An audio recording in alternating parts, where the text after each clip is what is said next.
Don't change your mind. Yaada kee hin jijjiirin. Don't beat around the bush. Don't change subject. Don't spin it or me. Hey my beloved families. Welcome to Oral English. This is Oral English with this.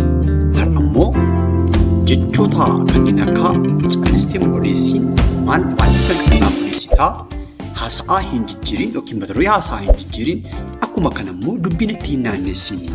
Kanaaf kan kana fakkaatan haala gaariitiin ilaallaa jechuudha. What to the very end of this lesson? Let's dive into it. Great. Inni jalqabaa dubbii natti hin naannessini. Dubbii natti hin naannessini ni jenna. So afaan Ingiliffaatiin akka kana jechuu yoo barbaan don't, do not, spin. Spin it on me. Don't spin it on me. Don't spin it on me. Jechuu ni dandeenya jechuudha. So isatti hin naannessin jechuu yoo barbaan immoo pronounii me sana gara himitti deebisuutiin don't spin it on him. Inni kabiraan mata duree haasa'aa hin jijjiirini.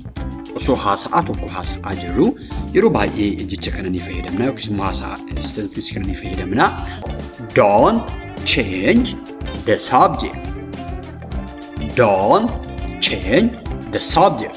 Don't change the subject. Don't change the subject jechuun mata duree haasa'aa yookiin haasa'aa hin jijjiirin.